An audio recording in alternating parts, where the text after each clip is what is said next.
Ethnicisme, il ne manquait plus que ça. Le Sénégal joue avec le feu.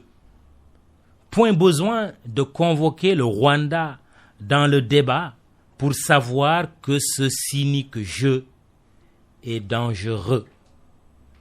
Le Rwanda et ses belles collines transformées en torrents de sang et de larmes. Le souvenir est toujours vivace et la plaie ne va jamais peut-être se refermer. Serions-nous donc tentés par le diable alors que les autres le fuient comme de la Covid-19? Nous voilà, nous Sénégalais, en train de nous amuser avec le diable. La pandémie ne suffit-elle pas déjà à notre peine? Sachons une chose, une pandémie ethniciste n'a pas besoin de seconde vague pour tuer.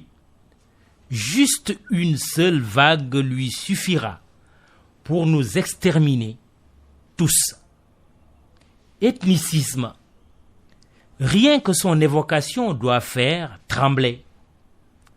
Passe encore tant qu'il s'agit de défendre son appartenance à une ethnie comme à un pays, à une région, une religion. Mais en faire une doctrine, comme cela s'est passé ailleurs, avec les conséquences désastreuses que l'on sait, ou à l'image d'un certain Hitler et sa fameuse race aryenne, le chaos est garanti. L'humanité a sombré à chaque fois que des illuminés ont théorisé et exécuté l'idée fallacieuse de la supériorité d'un groupe d'individus sur un autre groupe. Non, pas ça au Sénégal. Un président ne devrait pas dire ça. Un opposant non plus, surtout pas un journaliste. Un argument, quelle que soit la voix ou la parole qui le porte, et même étayé par des faits irréfutables, cet argument perd de sa force, de sa valeur et finalement de sa pertinence dès lors qu'il est de nature à jeter le trouble dans les esprits. Pire, à faire exploser le tissu social pour mettre en péril la concorde nationale. Qui veut brûler ce pays mère et si cher? De quoi le funeste projet est-il le nom? Des questions graves auxquelles personne n'ose apparemment répondre. Du moins, la réponse tangue entre la politique de l'autruche et la peur de parler. Pourtant, la sagesse recommande depuis belle lurette la vigilance et le ressaisissement. Sagesse. Serigne Mountakha Mbacké en est assurément un des symboles en ces moments de passion forte avec leur comptabilité macabre. 12 personnes dans la tombe, selon Amnesty.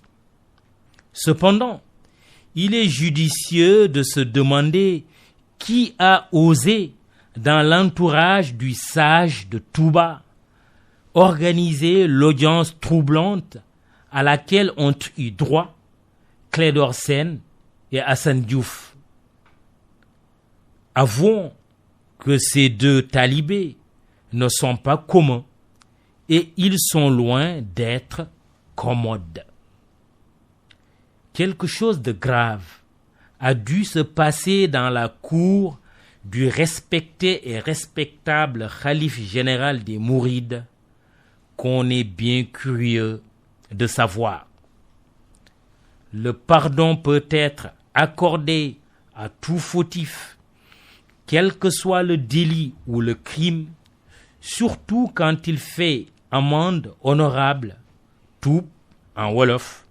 Mais Assane Diouf et Clédor Sène méritent-ils l'audience qui leur a été accordée à Touba? Comment ont-ils pu obtenir l'entrevue avec le calife? Mystère. Le président Alpha Condé, lui, ne fait plus mystère de ses états d'âme. Très curieuse, pour ne pas dire davantage, les déclarations du chef de l'État guinéen selon lesquelles, nous le citons, toutes les tentatives de déstabilisation visant la Guinée viennent du Sénégal. Fin de citation. Venant de Condé, cela ressemble fort à un écran de fumée. Un autre président qui ne devrait pas dire ça. En tout état de cause, les périls montent au sein et autour du Sénégal. Un président averti, Macky Sall en l'occurrence, s'apprête à parler au pays à l'occasion de son message à la nation du 3 avril, veille de la fête de l'indépendance. Le peuple est à l'écoute. Un homme qui crie n'est pas un ours qui danse. Il représente une menace.